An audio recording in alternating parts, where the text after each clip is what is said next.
Delhi, and this is day 2. We're excited to have Kent Wertheim from Ogilvy, who would be shortly, doing a keynote at the conference and educating the advertising and the brand folks on digital marketing and on areas which have been very interesting for the community.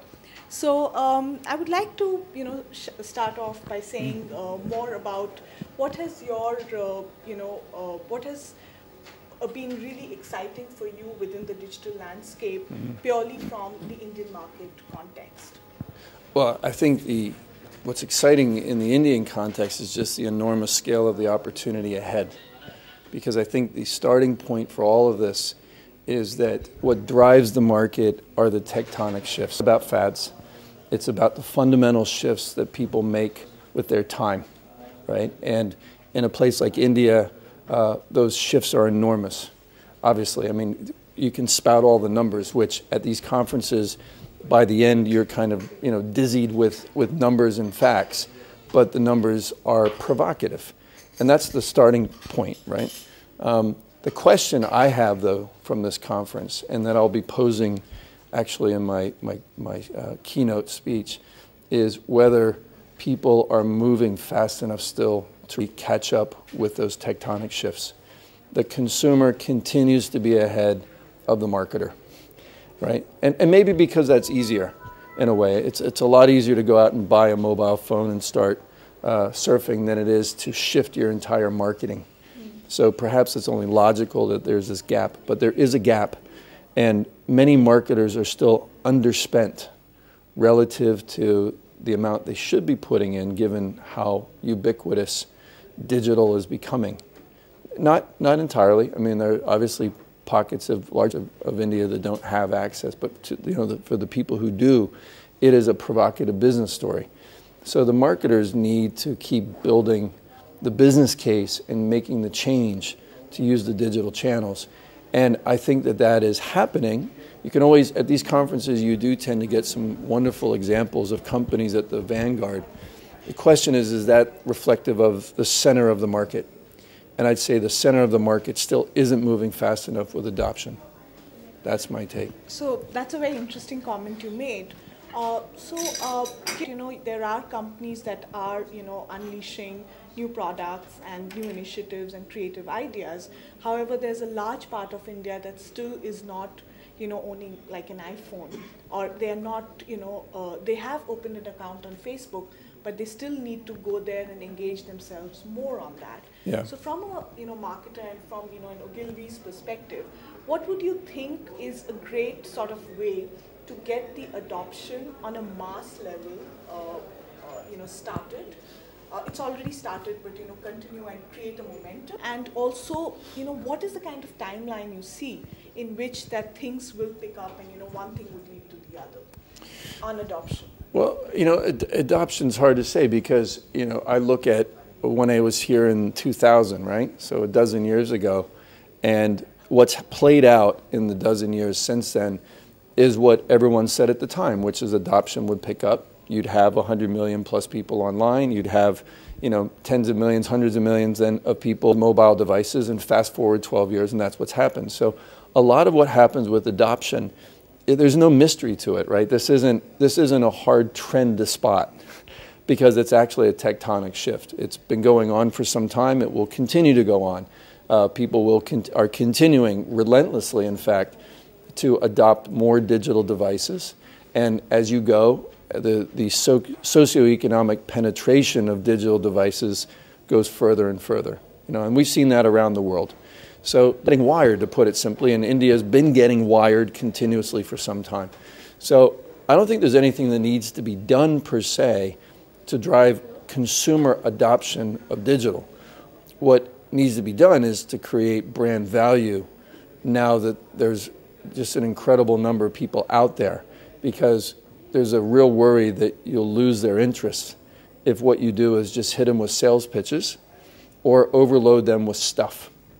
And it's going to be now about how you create new forms of brand value and stand out. There's tens of thousands of people, tens of thousands of companies every day, in India vying for their attention, right? So you want to build an application. So great, you have an app. Well, how many other apps are there out there, right? You've got a lot of competition today to stand out with anything you do in a digital space. Even though the market is, in my view, still underspent, even then there's still a lot already of proliferation and competition. So the challenge moves on to how do you really stand out? And I think that's where marketers have to focus. How they're going to stand out is really going to depend upon what kind of they do. And the question is, stand out to who?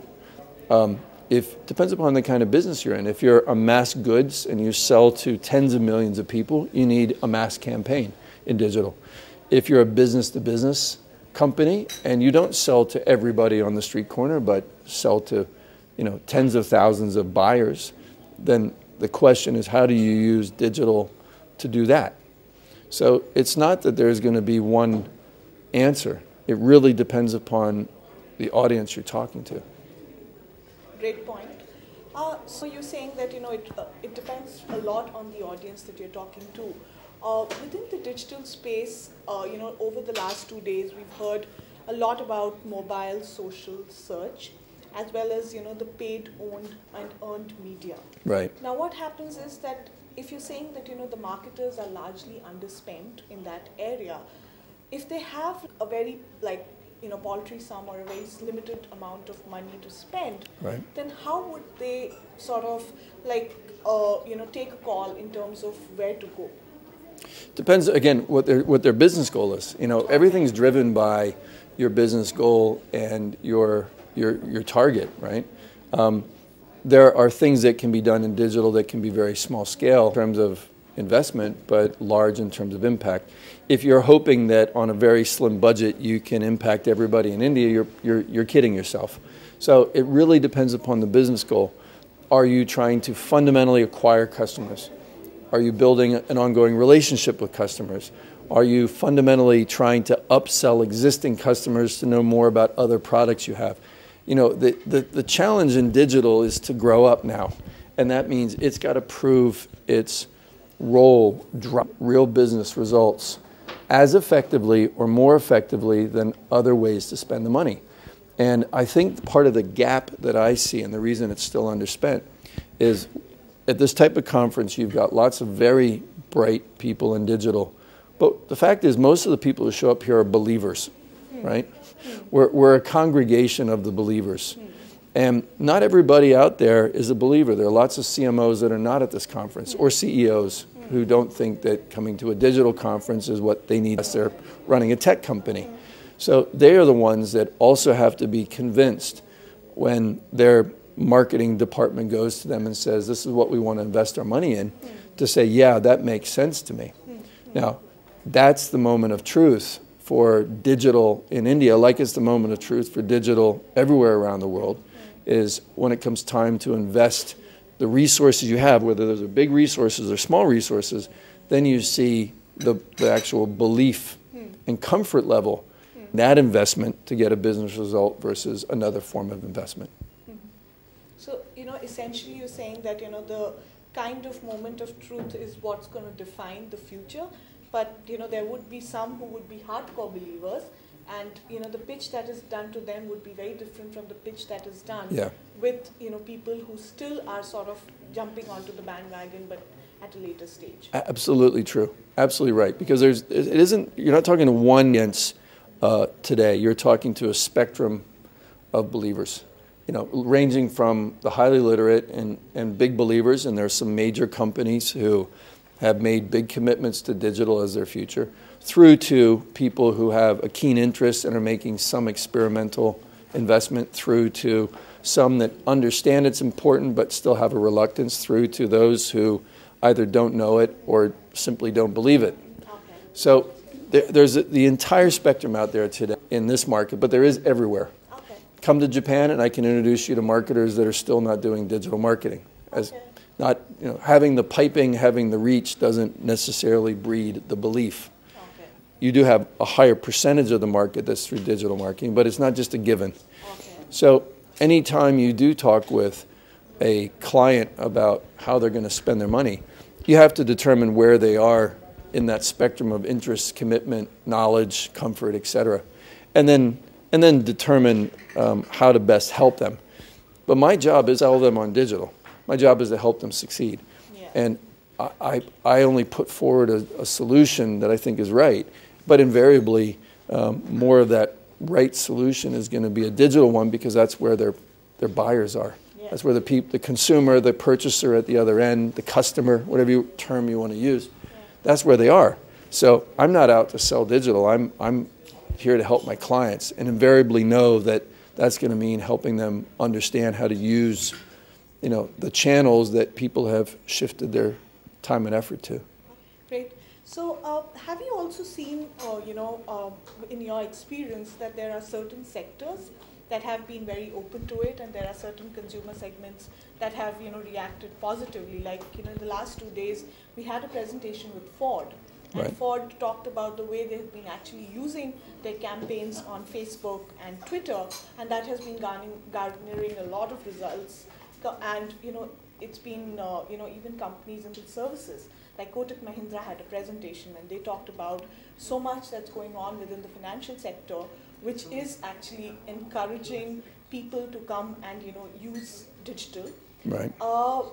FMCG is again one big one, Right. but there are still a couple of sectors which still are sort of looking at how to go about it. So, I mean, what has your experience been with other markets? That is there been that the FMCG has actually gone ahead within digital first, and then the others have followed, or could you talk more from that? Yeah, it's a good question. I mean, the truth is, you're still talking in a B2C realm, and the truth is, the leading edge of this has always been B2B. Because they're talking to a more focused target. So IT, technology, have been involved in digital very early, and not ubiquitously, by the way. I mean, none of these things are true blanket statements, because within any sector, you still have competitors that are advanced and others advanced. But business-to-business customers have, or clients have been interested in this because they can target a market very well, right?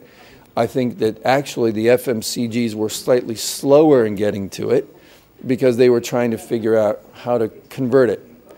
But they've been in it for a while, and there are many good FMCGs.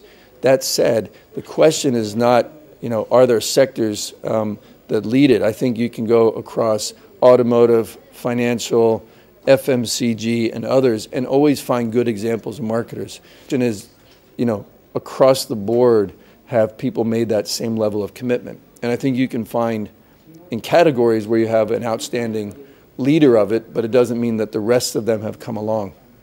And again, at this conference, one tends to get the leaders, right? You're going to get the big brands that have come here to present, who are doing a good job, and they've got competitors who are moving, but you've got a lot of companies that are not necessarily on par with either the skills or the investment level. Okay.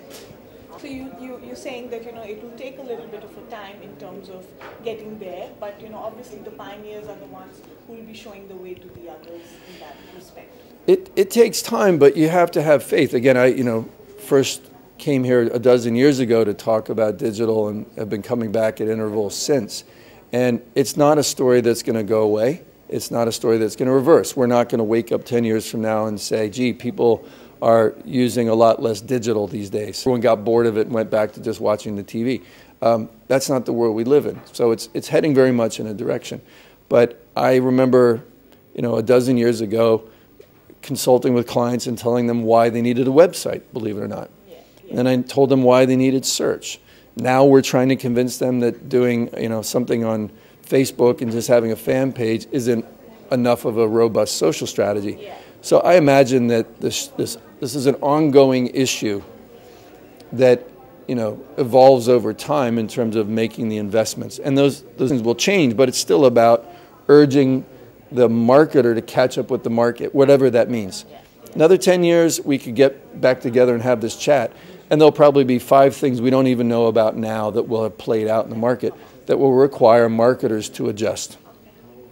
I'll last 2 questions. Sure. So, in terms of technologies, how important do you think the entrepreneurial focus and technologies have in sort of exciting marketers and brand managers essentially. Because what happens is that there are a lot of companies out there who have already moved towards search, social, mobile, but there are new areas that are coming. So how does Ogilvy manage that? In terms of new ideas, keeping things exciting, and not letting people get committed to one or two platform versus keeping something open, new areas to experiment. Well, another good question. I mean, the reality is there's always going to be new technologies, and you can think this is going to be a sure winner, and it isn't. There are other things that seem to come out of nowhere. That's the market. And again, if we fast forward 10 years, there'll be technologies that have come and gone, right? What's hot now may not be hot or may not even exist by then. You just never know. That's the constant world of regeneration that we see in tech. The issue is two things for Ogilvy, right? One is whatever we're in, irrespective of the technology, it's the question of the idea. Are you doing something for the brand and the consumer that is right for the brand and engaging and interesting and forwards the consumer's liking of, use of, commitment to, contribution to that brand, right? The second thing that's absolutely critical is that you look at what consumers are doing and where they're going and try to help the marketer stay ahead and be brave enough to trial new things, but not just because it's new. It's not just about the new thing. I think where a lot of marketers over the years have gotten a bit confused by the market is all these different people selling them stuff. I mean, in the old days, you had a few media buyers and sellers knocking on the door. Today, you've got all types of companies knocking at the door saying, look at my thing here, look at this screen here, look at this app here.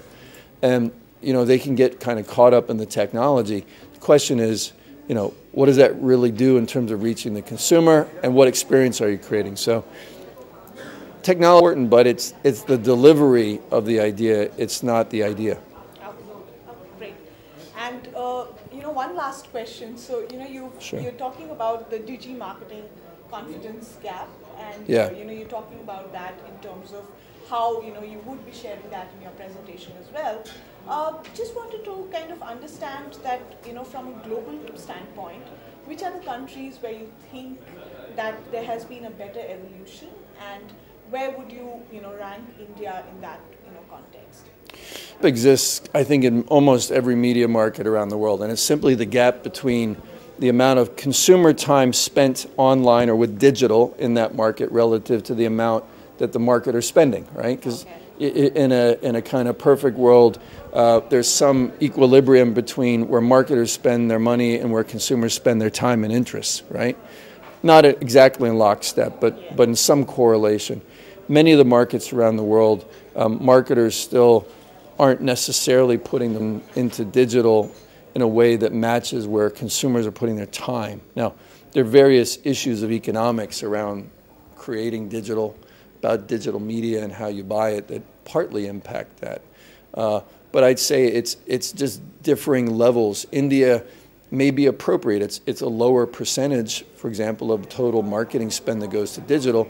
But in fact, while you have a very big online population, you have a very big population in this country that's not.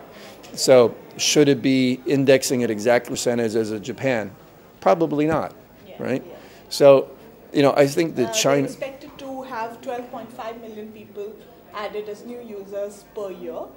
And, and still if we look at 12.5 in the base of, the total number of people who have actually been penetrated on internet, it's still a low. It's still low. And, India has surpassed Japan in terms of the total size of those who are, connected now. Yeah. Wired market in Japan is bigger, India is bigger than the wired market in Japan.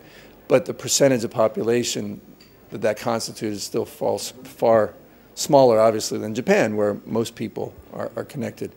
So, I think what's happening is there's varying levels of that shift, and it's kind of hard just to say, well, those are the outliers and those aren't, because almost every market is really underspent. There's a gap.